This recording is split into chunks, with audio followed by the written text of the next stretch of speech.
Alrighty. Well, welcome back to another episode of the BreakTime Podcast. This is episode number 10. This is the podcast where creatives talk business and life. I'm your co-host, Lucas. I'm here with Vicky. We got it right that time, finally. And unfortunately, Sam can't join us today. Sam's actually out on another job. But in replace of Sam, we actually have an awesome guest. This guy is unreal at branding, such an amazing travel photographer. Go check him out. It's Marc Webster. Marc Webster, thank you for being on the show. You're actually our first Zoom guest we've ever had. First Zoom guest. First one ever. I'm honored. Thank you guys so much for having me on the podcast today. Yeah. Awesome. Well, on that note, I'm just going to throw the intro in right in here.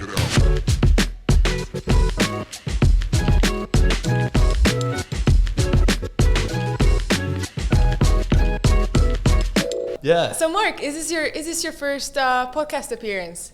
So I actually have my own podcast, which we are so far behind on, but it's called the Roam With Us podcast. I think we did like 12 episodes. We started it in like end of 2019 and then a beginning of 2020, and then it's just like it hit the back burner and like I miss it. So I haven't actually put out an episode in a while, but I love the podcast. I love chatting, everything creative, business. But yeah, it's a fun thing that always takes the backseat, unfortunately. Yeah, that's awesome. For us, it's a similar kind of thing, right? If we have other jobs that come up, you can kind of got to weigh like what your options are. But luckily, we've been lucky enough where we can keep it going, which has been pretty awesome. But what's your podcast actually about? Sort of similar thing, just like creative. So my company's called Roam Creative. And then we usually host like meetups and events and stuff, and those are called the Roam With Us events. So we call the podcast the Roam With Us name. Podcast of just like trying to bring people along on the adventure, like try and tell some funny stories of the different projects that we've gone on, and just try and give a little bit more than what you see on Instagram. You nailed that name, hey? Roam With Us. Yeah, It's Roam so With cool. Us. That's awesome. That's so good. But going back, actually, you're talking about your company, which is Roam Creative. Why don't you give us like a little bit more insight about your company, like how it started and what you guys are currently kind of doing? Like, what is your scope? What is your aim? Yeah, totally. So I started Roam Creative with my business partner, J.R. McDonald. You can check him out on Instagram as well. So we started this 2.5 years ago is when we incorporated, and then we just do a lot of commercial videography, photography. And then over the past year, it sort of adapted a little bit and crafted a bit of a niche into the micro tourism destinations, where small little towns that still get like provincial funding, but they don't have the most exciting things. It's not the Moraine Lakes and the Lake Louise. It's like Athabasca, Alberta, and Fort McMurray, and some of these like smaller towns in Alberta. We did Cranbrook, BC in the fall. That's awesome. So some of these like smaller destinations that don't get as much recognition as they deserve, and sometimes they have these like insane hidden gems. In our last trip to Cranbrook, we did this heli experience, and they like dropped us off at this lake, basically like on the summit of a mountain. And I'm like, this is way better than like any of the other helicopter experiences, and no one knows about it.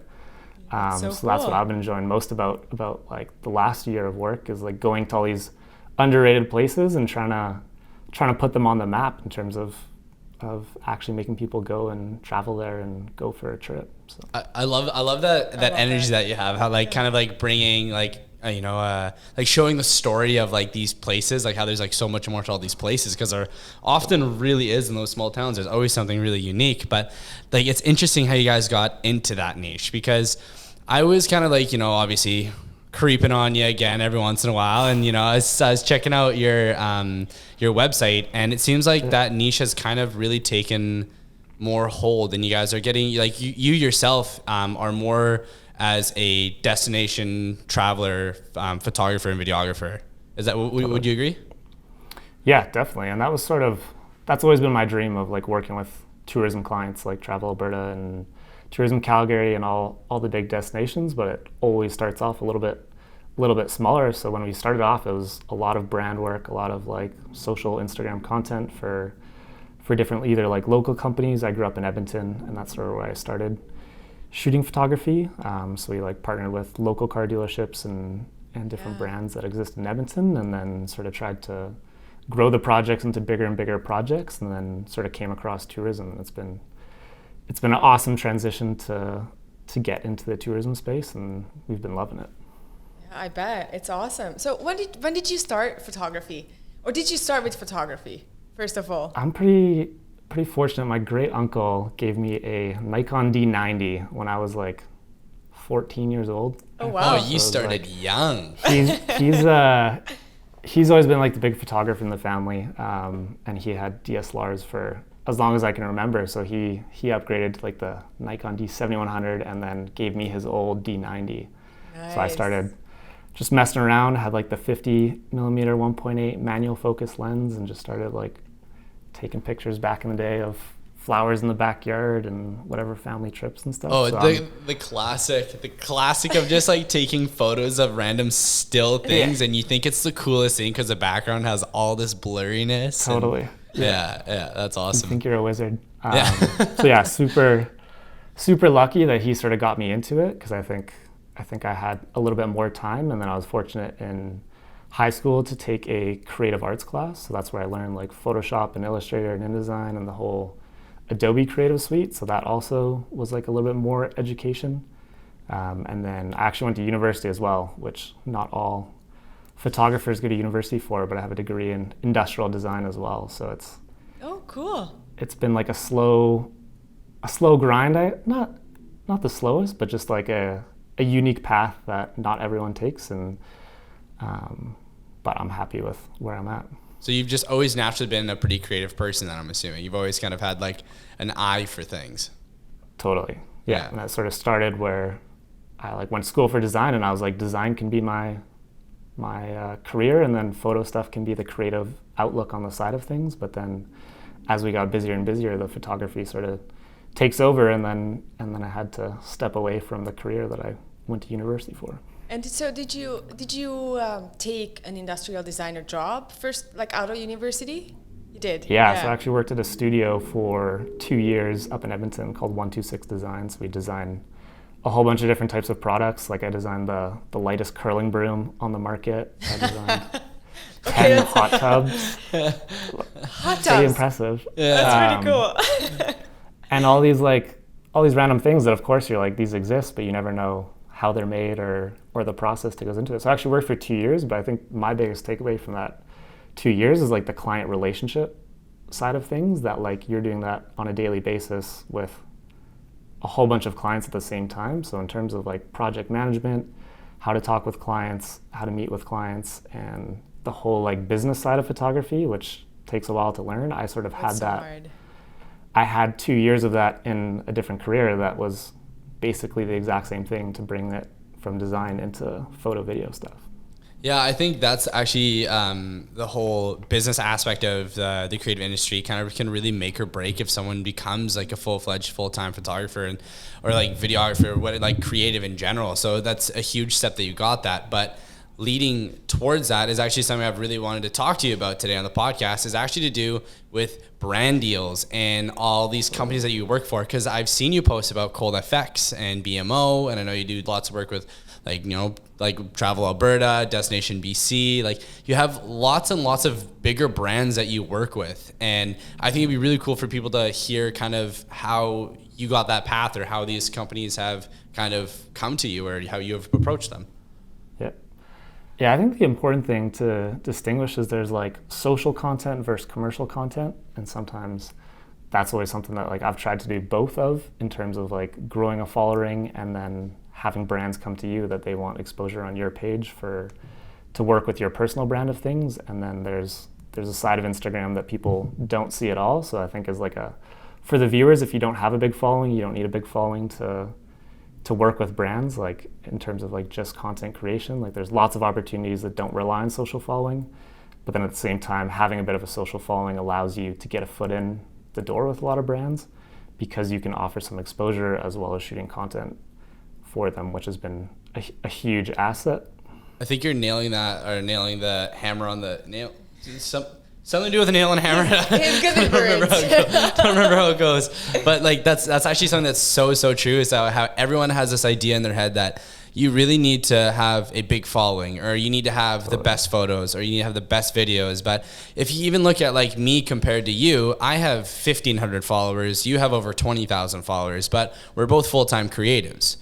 So I think you distinguishing how you like commercial work and brand work or social media is like two completely different beasts, I think is a very, very true thing. Yeah, and both of them can make you money. It's not that one is better than the other, but a lot of creators they think, oh, I need more followers. I need to spend more time on Instagram. But the biggest thing you can do is improve your craft and become a better creative. And then that also leads to more work as well. For cool. sure. Awesome. So how long have you been a full-time creative? Full-time, 2 years now. 2 years now. 2 years is when I stepped away. So it's a huge leap of faith, but it's also super rewarding at the same time. Cool. And you guys are 2 people, right? 2 people. Yeah, so we have two as like the main founders of Roam Creative, and then we also have like a team of subcontractors that we work with. And then we have 2 sort of agents/managers who are literally like our angels of pitching for us. So we can actually have them work with different brands. And then they help us to land some of the bigger tourism destination work that we have. That's man, amazing. Honestly, the idea of having like someone else to deal with the brands and clients instead of me sounds amazing. Yeah. I'm jealous. Yeah, and like that's the reality too, is I think having a team, obviously like you guys have a great team, but like when you're working with your friends and you're working as part of a team in like a collective manner, you can get way more done than when you're just by yourself. And I think that takes a bit of practice when you're starting off, of like collaborate with your friends to shoot different projects, because you can actually get a better result when teamwork is involved versus when you're just like trying to do it yourself. Speaking our language. You're speaking our language. Absolutely. Yeah, and that's super interesting, because we are just expanding the team right now. We're just in the processes. I'm not sure how much you know. It's there are 3 of us in the collective, so Sambo is not here, and then Lucas and I. And right now we are operating a little bit differently. So we all bring a lot of work in. So we're all kind of sales and everything else a little bit. And we started the company about 8 months ago. So I think that separation of things that we do has just started. So it's really interesting to hear how other people do it. Yeah, so tying back to that question you asked earlier, how long we've been full-time creatives. Yeah. Together as a team, about 8 months. 8 months. But I was doing it, I've done it for almost coming up on a year now. Whoa. Yeah. I am a week shy of coming up a year from being a full-time creative, because like a year ago. Celebrate. Whoa. That. Coffee. There you go. Cheers. Yeah. There you go. Yeah, there we go. Cheers to that. Wow, that actually blows me. I didn't even realize how long it's been. That's awesome. Yeah. But tying back again, so the brands and the commercial stuff, do you find at all that they start like intertwining at all at any point for you, or does your brand deals for your social page come from something completely separate than Roam Creative? I think it's a huge mixture, and I think it's actually that has been an asset of, if you have both, you can leverage both. So if we go on a tourism destination to shoot content, then you can leverage some of the brand following as well. At the same time, when you're working with someone for a brand deal and they love the content, you can sell them on more commercial content that it's not about you posting it. So I just shot one thing for a heated vest company, and they wanted assets this year and then social posting for next year. So I think having a bit of both can be a huge asset, because basically you have 2 revenue streams for the exact same client. So you can leverage the content and then leverage the social following as well. That's so cool. So how do you guys handle, because you probably both have our own, like this is just getting down to the details a little bit, but you have your own creative, right? And then you have your personal brand. So you kept your personal brand going as well. So how do you guys manage all of that? It's a lot of work, actually. It's hard to put energy on one or the other, and we're going through that right now. Of like where do you invest your time, and especially as a creative, there's so many different roles that you have to do in terms of like the accounting and taxes and business development and improving and getting better as a creative, and where do you want to spend more of your energy. So that's something that we're always battling with. I also have a YouTube channel. Shout out! Go check out Marc's YouTube channel. Which I almost have 60,000 subscribers, but I make like 2 videos a year, because it's one of those, like, when you're allocating the time, it's just the time isn't there for the reward. So I think balancing the 2 of social and the company, on the back end of things, everything runs under the company, just to make it easier. But I think the importance is finding a balance between the two and not putting too much pressure into one basket. I had a professor at the university said, be an expert generalist was his idea. So it's instead of being like really, really good at one thing, like have a bit of balance. So I've tried to sort of, right now, it used to be like last year, the social following was more important, and that was making more money. So we put more energy into that, where it's more posts, more stories, more reaching out to brands in the DMs. And then over the past year, it sort of shifted into more of the commercial side of things. So that's where we're putting more of our energy to send out pitches to different clients and tourism boards, and then to focus on a bit more of the commercial side of work. What would you say is the biggest difference that you've seen or you've experienced from yourself when working with a brand or a commercial client? Or are there maybe like lots of similarities?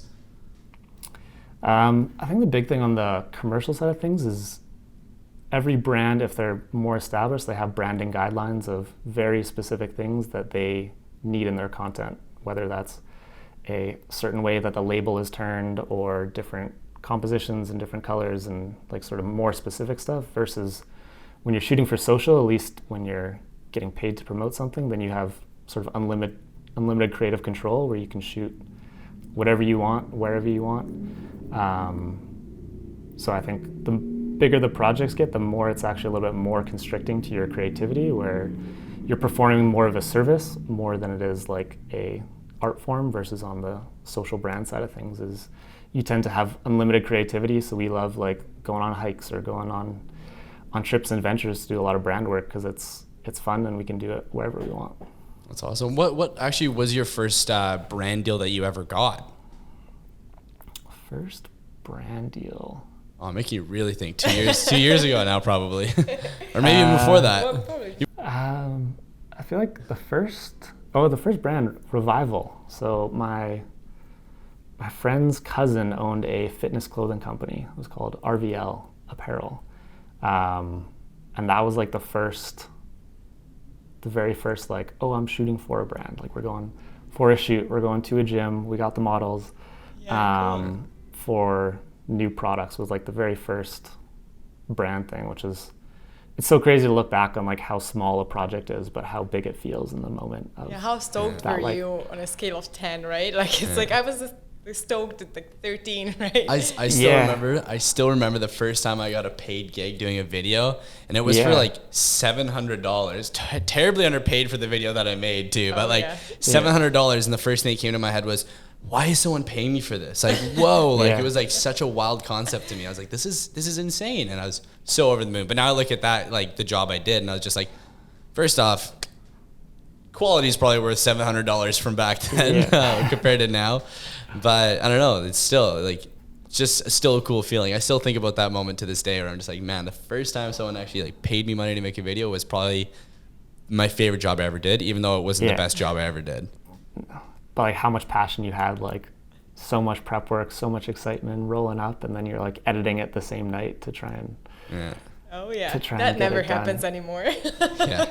Not anymore. No, now there's too many things to edit at once. I just can't do it.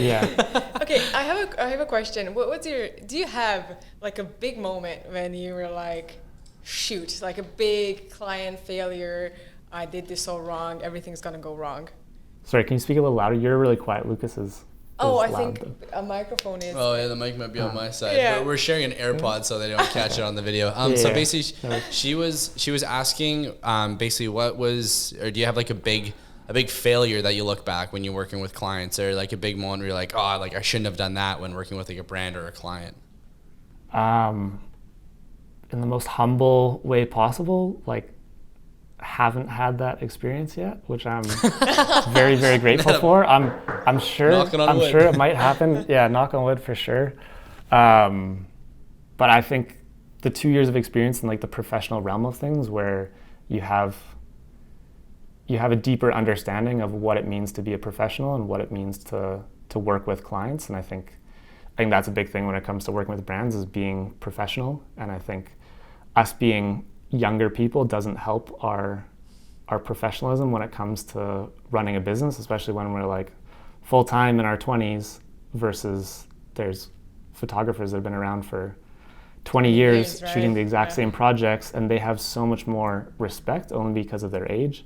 Yeah. They might be just as talented, but their age makes them seem more professional. So I think that's a big piece of advice for people starting out, is to be over the top professional in every email, every phone call, and really, really go above and beyond, because as young creators, we get thrown in the bucket of not taking seriously sometimes. We had one project, we were in Winnipeg with an airline, and then we got to the museum, and then she was making fun of our camera size because we're shooting on mirrorless cameras, and she expected that we'd like roll in with a big production crew with a big team of people, and there was 3 of us on the trip, and then they were expecting like big cinema production cameras or something, and then we had our backpacks and gimbals and stuff. But that's the modern day of creating content. Is you don't always need a full red cinema camera with technology these days, but depending on who you're working with, is they might have a different idea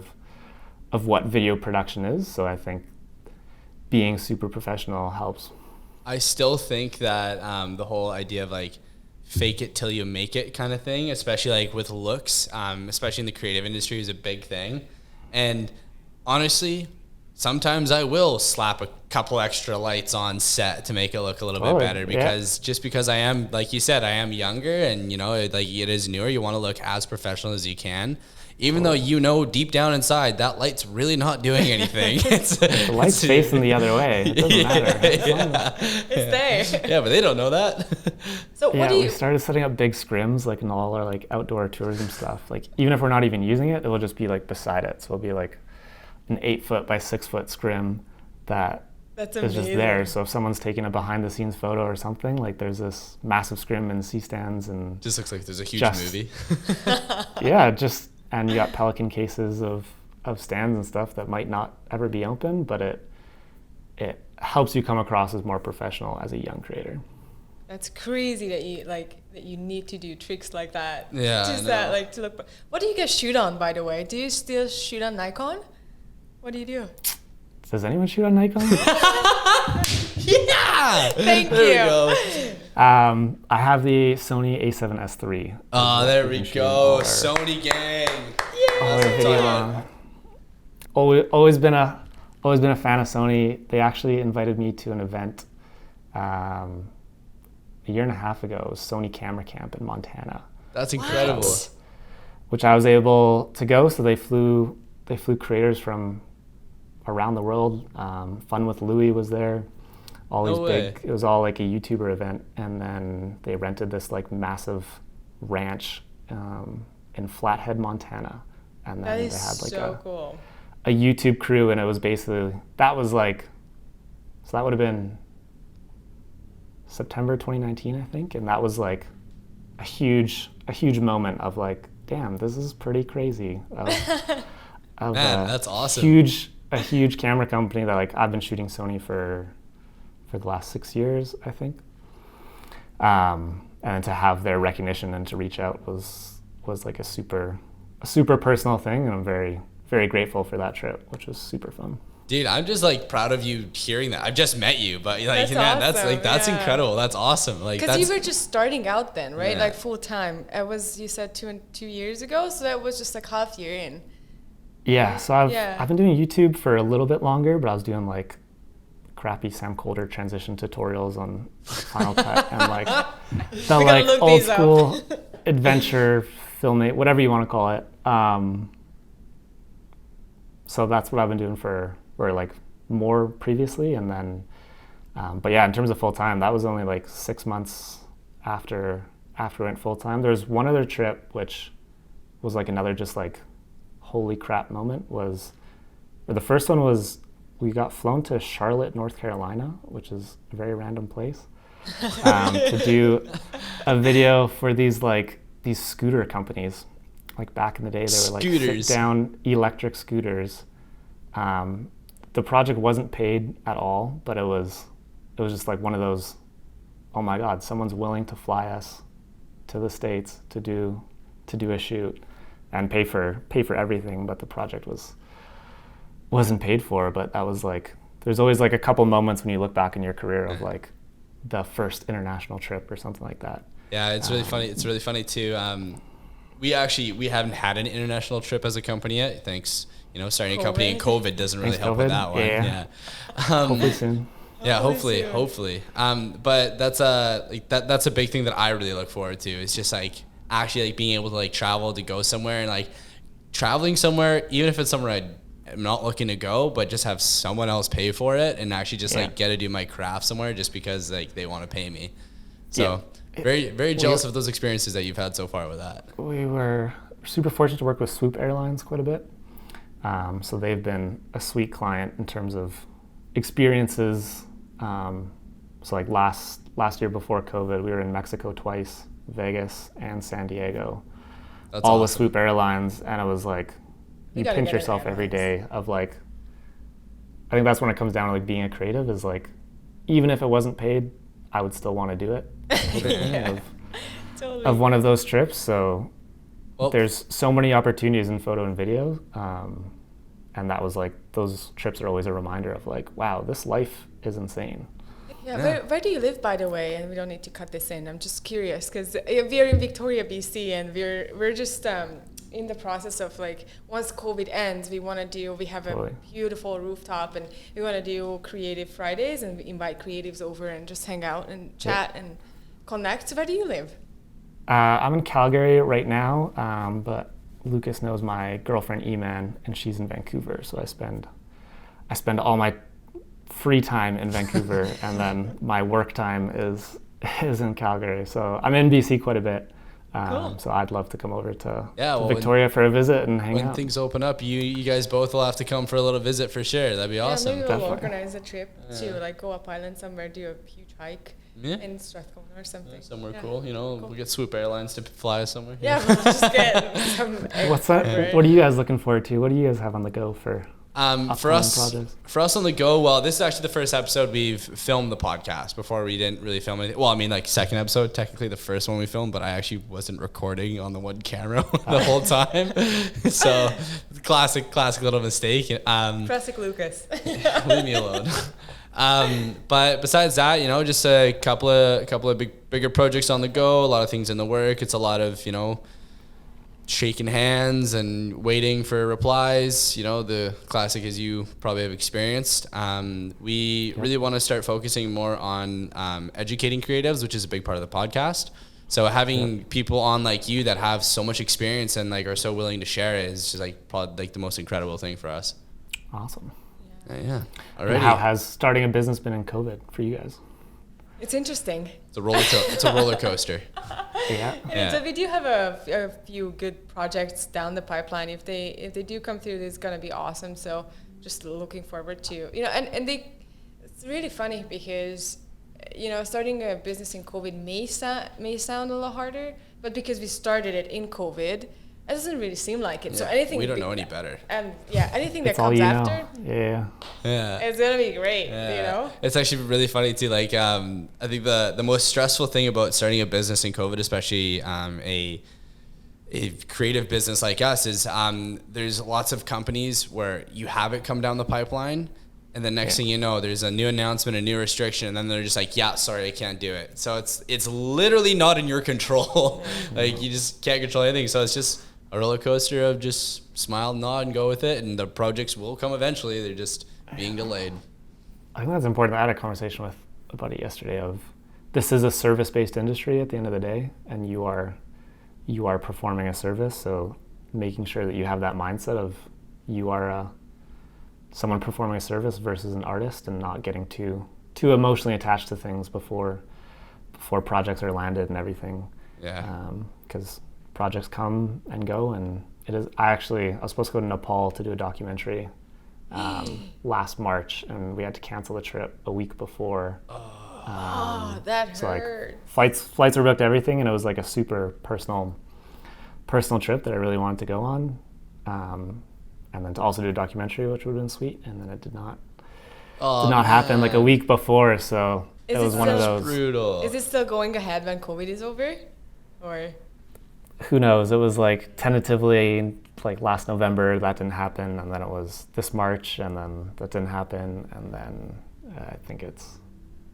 I haven't heard in a while. So hopefully it is. Happens. But projects, there's always one door closes and another one opens, and it's all part of the game. So looking forward to what's next.